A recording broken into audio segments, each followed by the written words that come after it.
At kami papasa kaniya at siya'y gagawin namin aming tahanan. Pagpalain ng Diyos ang pagkabasa ng kanyang banal na salita. Tayo po yumuko at manalangin. Pinupuri ka namin, Ama, at nagpapasalamat kami sa iyo, Ama, sapagkat ikaw po ay magpapahayag sa amin. Itago niyo po ako sa inyong likuran at kayo po mangusa. Sapagkat maghahayag ka po, Ama, ng isang hiwaga na ito po ay itinago sa mga mata ng denomination at sa mga mata ng mga taong nag-claim na sila ay message believer, pero namatay ang kanilang Diyos. Pero kami po naniniwala na ang anak ng Diyos ang namatay. Kami po ay humihingi po ng tawad sa mga oras na ito na hindi po kami karapat-dapat, Panginoon, kung kami ay may nakatago na pag-aalinlangan, sablay sa pangungusap, sablay sa paningin, sablay sa pag-iisip, sablay and body, soul, spirit. Pero kami po, Ama, nakakapit sa iyo sa pamagitan ng iyong bugtong na anak. Sa iyong salita na may bahid ng dugo ng portero. Kaya po ganito kami kainit, ka-overwhelmed, pagkagutom lagi ng iyong bleeding words. Kaya po kami nandirito, Ama. Nandirito kami upang sampahin ka sa Espiritu at katotohanan. Naparito kami upang makinig ng iyong salita na may Bible dugo ng portero. Salamat po, Panginoon, kinatagpo mo na ang pangangailangan ng bawat isa sa iyong mga anak. Maging sa iyong nilalang, Panginoon, maging ang aming kapitbahay na nakikinig ngayon, Panginoon, ay pinagpala mo rin, Panginoon. Nawa, Panginoon, mahagi, Panginoon, ang tradisyonalong binhi, Panginoon. Sapagkat ang sabi mo, Panginoon, na mas lalo pang makakarating sa dakong makakarating, Panginoon, ng inyong salita, Panginoon. Sapagkat yun, Panginoon, ng inyong salita na hindi namin kayang arukin, Panginoon. Deep, calling the deep. Kaya ang taong tinawag sa ilalim, ang tumawag din ay ilalim tungo sa kaliwanagan upang mamuhay doon ng permanente.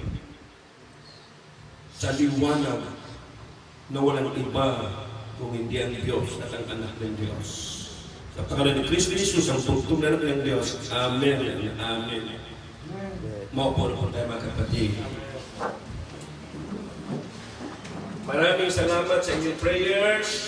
Noong pong nakaraang linggo, kami po at mga kagadhead po natin ay pumunta po sa Baguio, Western Samar. Doon po ay nagdaos po ng camp meeting. At nung nakaraan po ang camp meeting, nawala na si Kaduming Bungpang, yung pong founder ng church doon. At siya din ang may request na mag-start po na magpa-camp meeting doon sa Baguio na puro lang kagadhead. Kung may magpumilit na sumama doon na hindi natin kagad upo lang at makinig. Dahil tiyak na hindi niya maunawaan yun sapagkat ang Diyos na nasa isip nila kung hindi tulog na matay. So, makinig lang kahit na sila magagaling na preacher sa message. Wala po tayo magagawa sapagkat yun po ang hili ng matanda. At purihin ng Panginoon, may isa na kaibigan din natin, kakilala din natin, kilala niyo din, si Peter Pulili, na buksan po.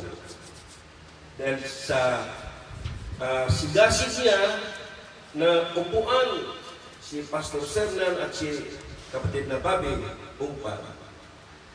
Siya po ay nag-preach. At kahit pa paano, na-establish sa kanya ang Father and Son. Doon lang siya muna sa Who do you think I am? Sino po ako? At natuwa ko doon, sinabi din ni Pedro, nakatukayo niya, na ikaw ang Kristo, ang anak ng Diyos. Masaya din siya sapagkat nabanggit niya na meron na siya unawa kunti sa Salmo 110 talatang 1. Kasi doon, bakit dalawang Lord? So, dito tayo nabansagan na dalawa ang ating Lord. Wala namang problema doon, nagka-record yun eh. To Lord. Kaya lang, yung isang Lord sa Salmo 110 talatang 1 na all capital letter is referring to the Father. Ang isang naman na Lord, itong malaking letter, the first letter, the following O, R, D, ay small letter referring to the Son. At sa Isaiah 9:6 din, sharing itong mag-ama. Ang mighty God referring to the Father. Ang everlasting Father referring to the Father. Ang Prince of Peace referring to the Son. Ang the government shall be upon his shoulder referring to the Son. So, yun po ang proper positioning. Hindi pwede ang anak magiging tatay. Hindi pwede ang tatay na maging anak. Kasi sa John 3:16, for God so loved the world that He gave His only begotten Son. Hindi sinabi na, for God so loved the world that He gave His own self. Hindi po. For God so loved the world that He gave His only Son. His only begotten Son. Kaya hindi po mapasubali ng scripture po ay malinaw po sa sikat ng araw, Father and Son po ang John 3:16. So, salamat ha sa inyong prayer, nakarating kaya mamasaya ako doon. Inspired din akong naghayag ng salita ng Diyos na message tungkol sa the mystery of John 14 verse 23. So yun po ang ating pagsasaluhan. Knowing the mystery in John 14 verse 23. Nakakasawa ba ang Godhead? Nakakasawa ba pakinggan ang Godhead? Sino dito nakakasawa na mapakinggan lagi ang Godhead? Meron kasi nagpaparinig minsan sa kagadir din natin na naumay daw yung matanda, natsugi na. Puros Godhead na lang pag-usapan, puros Godhead. Madali salita, puros Diyos na lang, puros Diyos na lang pag-usapan natin. Hindi ba tayo pwede na ibang topic naman? Ano din kaya kung maumay din ang Diyos sa iyo? Magsawa din ang Diyos sa iyo. Puro pa kasi reklamo kasi. Ayaw mo ba na you may know Him very well? Makilala mo ang tatay mo? Makilala mo ang ama mo?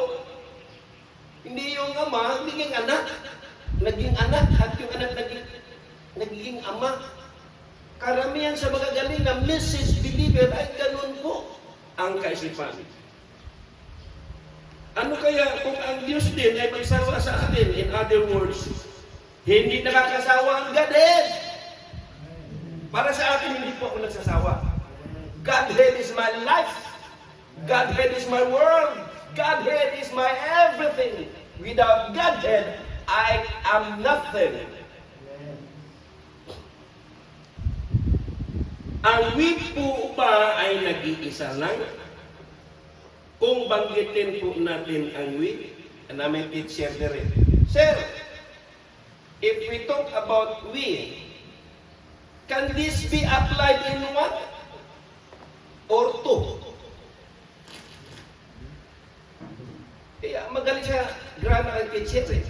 If we use we, can this be and applied in one? Kasi one God. Or two.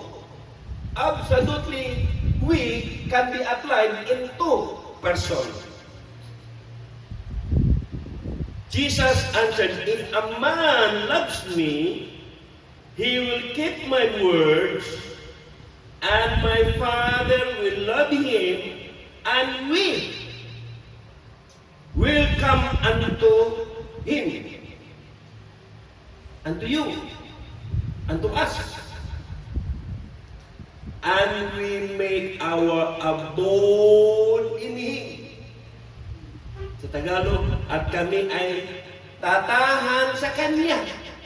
Kami. Tatahan sa Kanya. This is the mystery of the John 14:23. Dahil ma-proper position po ang Diyos na kinikilala natin. Diyos ni Abraham, Diyos ni Isaac, Diyos ni Jacob, Diyos ni Israel, at Diyos ni Moses. Diyos din ni Brother William Marion Branham, at Diyos ni Pablo. So ngayon, ang Holy Ghost po ay nasa atin. Di po ba? Dahil sa nag-indwell sa atin ang Espiritu ng Diyos, Father and Son po ito. 1 Corinthians 3:16, the Spirit of God dwell in you. 1 Corinthians 3:16. 1 Corinthians 3:16. Tapos Galatia 4:6. Tingnan natin ang 1 Corinthians 3:16. The Spirit of God dwell in you. 1 Corinthians 13:16. Know ye not that ye are the temple of God, and that the Spirit of God dwelleth in you. Lagi itong ginagamit sa mga denomination, lagi itong ginagamit sa mga misbeliever din, pero hindi nila nakita ang Father and Son. Galatia 4:6. At sapagkat kayo'y mga anak, ay hindi sinugo ng Diyos ang Espiritu ng Kanyang anak sa atin, mga puso, na tayo ay hindi makatawag na Abba Father o makatawag na Abba Father. Saan doon sa dalawang yun? Hindi tayo makatawag na Abba Father o makatawag tayo ng Abba Father. Sapagkat kayo'y mga anak ng Diyos, sinugo ng Diyos ang Kanyang Espiritu ng Kanyang anak sa ating mga puso na makatawag tayo na Abba Father. We can cry to God, Abba Father. At sapagkat kayo'y mga anak, ay sinugo ng Diyos ang Espiritu ng Kanyang anak sa ating mga puso. Na sumigaw, Abba Father. We can cry, Abba Father. It's because the Son Christ is the one to cry, Abba Father. Ningkawit lang tayo. Tayo po ay kawit. Sumabit. Tanging binhi kasi bugtong na binhi ang kanyang bugtong na anak. Naging binhi din tayo ng dahil sa bugtong na anak.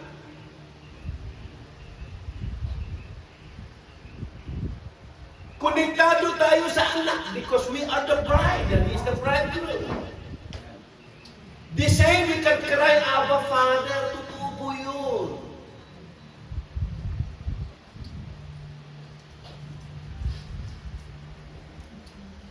Pwede ba magsulat?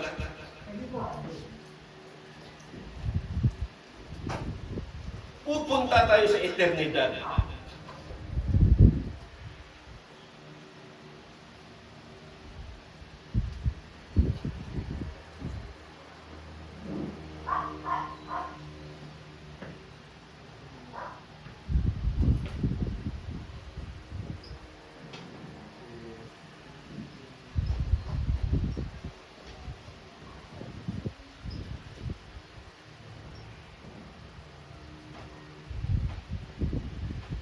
Dito po sa eternidad, para malaman natin saan po ba galing itong Elohim nito. Siya po'y walang pinanggalingan, walang pinagmulan. Dito po sa walang time, timeless, siya po'y nananahan dito na tinawag ni Brother Branham na 7th dimension. God dwell alone. So dito po sa dimensions of time,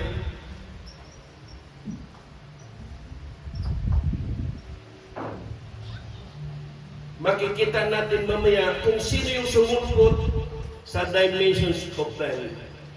Hindi pa siya Diyos dito. Kaya walang worshiper dahil ang Elohim means the self-existing one. Elohim first desire and thought express is to be a father.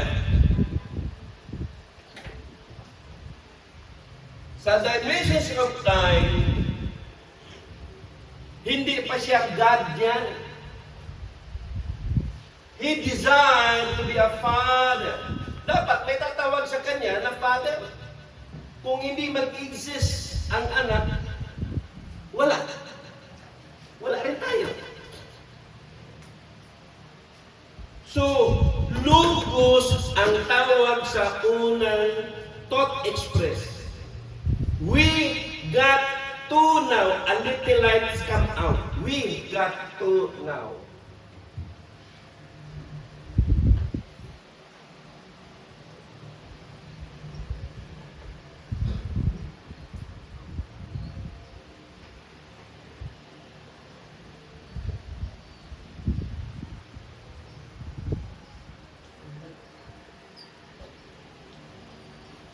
We got to know. Wala.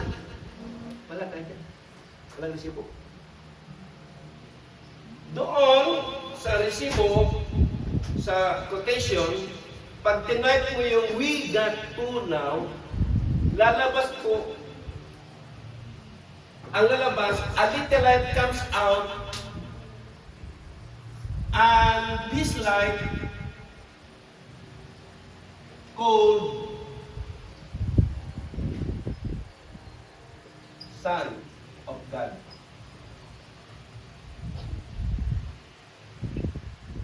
So, si Elohim po hindi makapagsalita. So, kailangan niya mouthpiece. So, the Logos came out. Logos.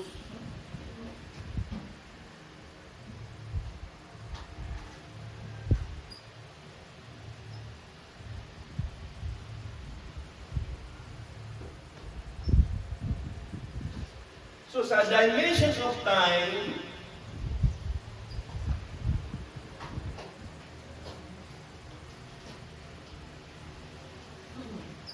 Son, which is the Logos, sa John 1:1,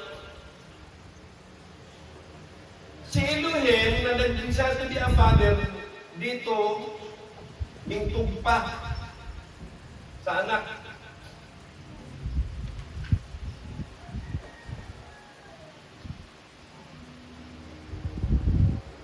So, nag-start ang creation. A little lights come out na iyon ay ang anak at nandoon ka na. Tayo, dahil we are chosen before the foundations of the world. According to Ephesians 1. And sa Genesis 1:26, yung we at saka lift us, referring to o more than to, let us make man according to our image and likeness. So, silang dalawa yung nag-usap. Kaya, sa Genesis 1,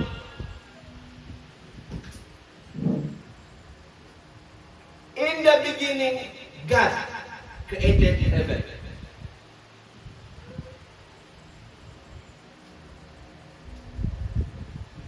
When He created heaven, matik na yun, He created angels.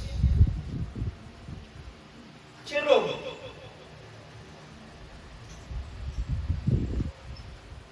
Seraphim.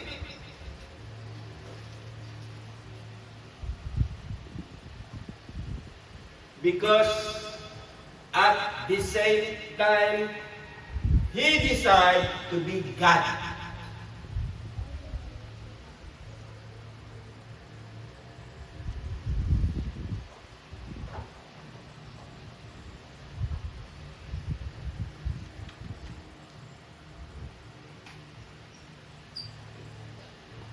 God is an object of worship. So, mga angels, they worship na itong si God. Because God is an object of worship. Malinaw po ba? Ang logos po ay object of worship. So, if we worship God, matik na po yung Father and Son at yung logos. Kasi logos ng Son eh. Ito po as a dimensions of time. Kasi nag-decide na siya to be a father. Dito, timeless siya dyan. Tulad ng nasabi ko sa John 1:1, in the beginning God, in the beginning God created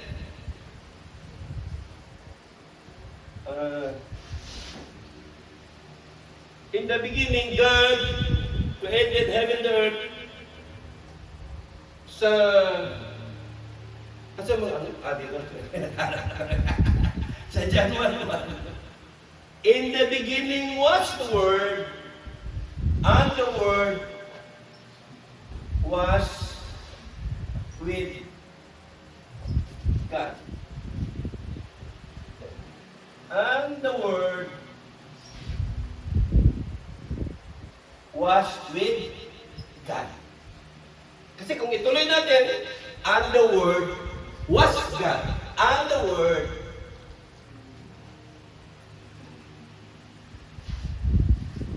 was God. Hindi po tayo malito. Because in the Word, there is God. Tama po ba? Amen po ba? Hindi God yung Word. In the beginning was the Word, and the Word was with God. And the Word was God. Proper positioning po.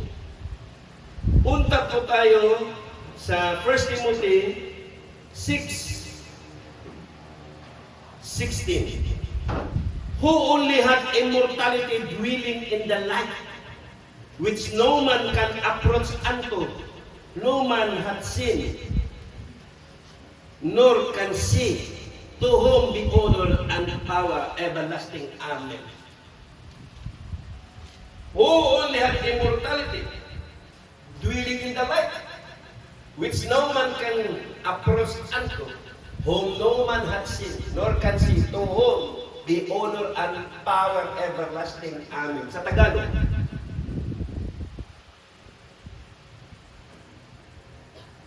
na siya lamang ang walang kamatayan, na nananahan sa liwanag na di malapitan, na di nakita ng sino mang tao o makikita man, sumakanya nawa ang kapurihan at paghaharing walang hanggan siya nawa. Di po ba? Genesis 1:26. Let us naman ang ginawin dito. Ang let us ba ay nag-iisa o more than isa? Meaning, naging dalawa na sila. Pareha po sila na creator. Huwag po tayong malito. Ayan o. In theophanic form. This is God's Son.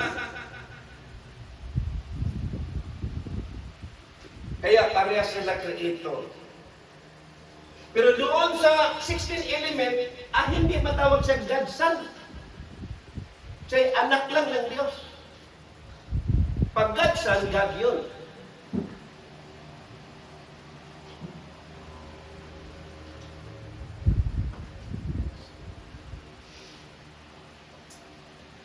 And the Son, na little light, ay may simula at may wakas. Pero hindi siya pwedeng mamatay na form of theophany form. Hindi siya pwedeng mamatay. Hindi pwedeng mamatay dito ang Son in theophany form. Hindi. Doon sa 16th element, nagkatawang tao doon pa. Wala pa naman dyan 1:14 nito. Kaya ang iba kasi, nagkarambol-rambol. Dapat pahiluna. Maayos ang presentation, maayos ang turo, hinay-hinay, basta kanunay. Safety first. Nasa pag-driving, safety first. Pero yung Son na nagkatawang tao, ayon sa John 1:14, pwedeng mamatay dahil siya may 16th element.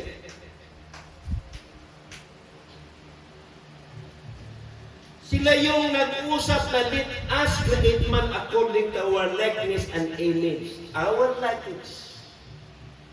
Kasama ni Kristo ang Ama at kasama din natin ang Ama. Hindi ka nag-iisa.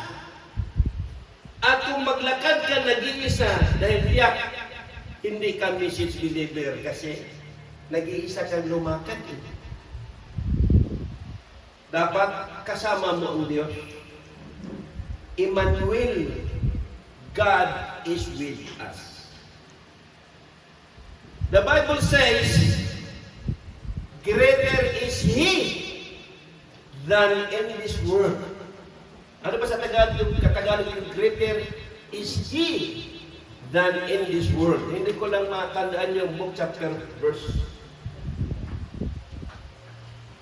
Merong ibang mga Kristiyano na kalimutan na kung kumustahin, sinong kasama mo? Siyempre, kasama ko tatay ko. Hindi po ba ang ating mga anak? Napapansin niyo po ba sa atin? Sino sa anak mo ang humahabol, umiyak, sama ako, sama ako, sama ako. Ang anak ko si Caleb, sige, iiyak yung mataagan, nga. Pero makadadi, tahimik na siya, basta makasama, kahit saan ko nilagay. Kahit na, balimbod ko ba, magsirko-sirko ko. Nagigil ka. Ibig sabihin, natuwa ba? Ang tatay, matutuwa sa iyo ang iyong tatay sa langit. Kung ikaw ay laging tumatawag sa kanya, Dad, sama ako. Did you do that? Oh, leave me alone kasi malaki na ako eh. Huwag mo ko pakialaman. Mind your own business, Dad. But Jesus replied in the temple, don't you know that I am in my Father's house? I am in my Father's business. Bakit yung kinahanap? See?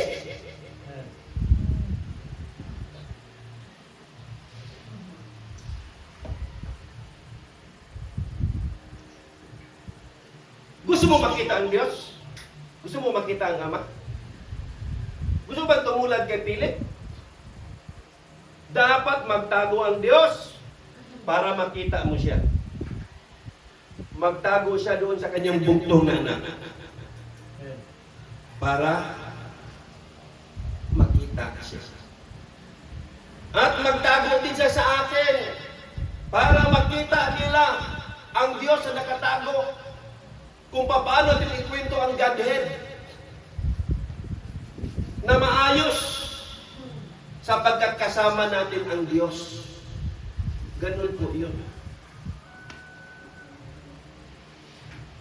Kaya nang lumabas ang firstborn, ay nag-start na ang creation. In the beginning, God created heaven, including angels, na mga worshiper sa langit. Wala pang tao. Sa pang-anim na araw pa, nilagyan ang daigdig ng tao. First, una na ang tubig alat, tubig tabang, ang mga kontinente, ang mga tanim, ang mga ibon, ang mga isda, ang mga hayop, mga tutubi, etc., etc. But in the 6 days, God created human being according to their image and likeness. Kasi ang maliit na light na sinamahan ni Elohim, unang ama, ang sinamba ng mga anghel na tinawag itong object of worship. Di po ba kilala ng isang manyak doon sa Gadara na possessed ng demonyo? Trillions of them dwelling on that man. At sinabi ng taong na possessed ng trillions of demons, na parito ka ba, anak ng kataas-taasang Diyos, para kami parusahan? Kilala. Kilala ang mga anak ng kataas-taasan. Anak ng kataas-taasan, nanginig. Mabuti pa ang mga demonyo. Kilala. Ang anak ng kataas-taasan. Dito sa daigdig, mga pare, mga pastor, ginawang Diyos. Ang anak.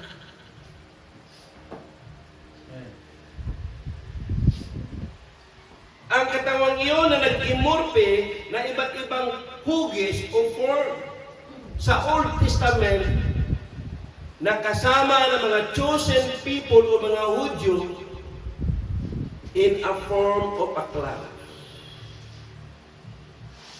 Sa gabi po, naging pillar of fire, at sa umaga po ay naging pillar of cloud. Nag-imorpe po doon ang Diyos. Mahal niya ang kanyang bayan eh. Yung kausap ni Moises, ang pillar of fire, ang pillar of clouds ay naging burning bush. At si Job din ay kinausap ng Diyos sa pamamagitan ng ipo-ipo, in the form of theopathic form, ipo-ipo.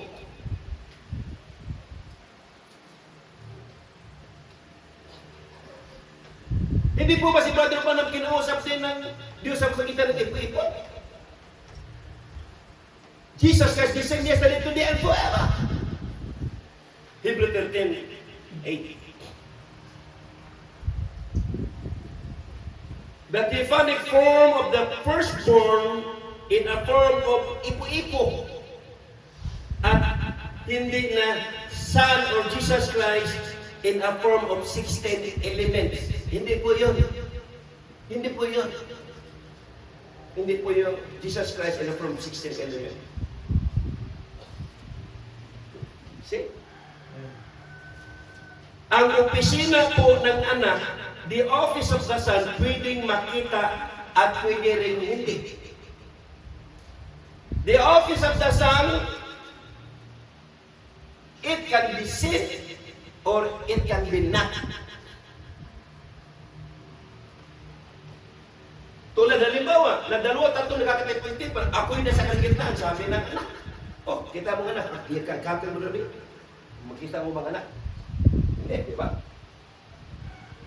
But 2,000 years ago, nakita ko siya, nahawakan ko, nakikain pa sa kapwa-tao.